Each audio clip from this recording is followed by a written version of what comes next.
আসসালামু আলাইকুম। আজকে আপনাদেরকে যে ডেলিভারিটা দেখাবো এটা হলো খুব জটিল একটা ডেলিভারি। তো এই গরুটা প্রায় ১৩ দিন ধরে পড়েছিল। ক্যালসিয়াম ডেফিসিয়েন্সির কারণে গরুটা পড়ে গেছে।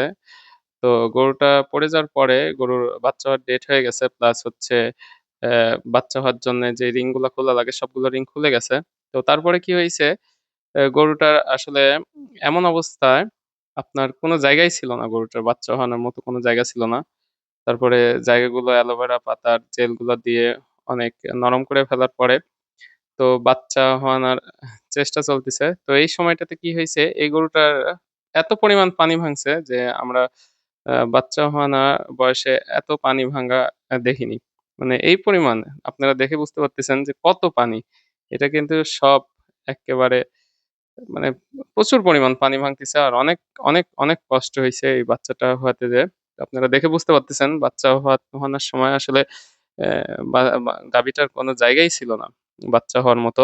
আর কোনো শুল ছিল না যে ও নিজে বাচ্চা বের করে দিবে। তো সম্পূর্ণ ব্যবস্থা আমাদের করে বাচ্চাটা হোয়াইতে হইছে। তো অনেক কষ্ট।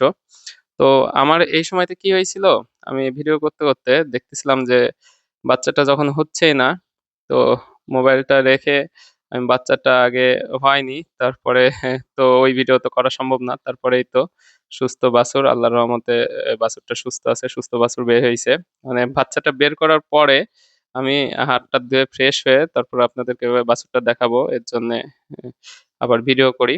তো এইভাবে স্যালাইন দিয়ে, যেহেতু গাভীর অবস্থা খারাপ, এভাবে স্যালাইন চলা অবস্থাতে বাচ্চাটা হওয়ানো হলো।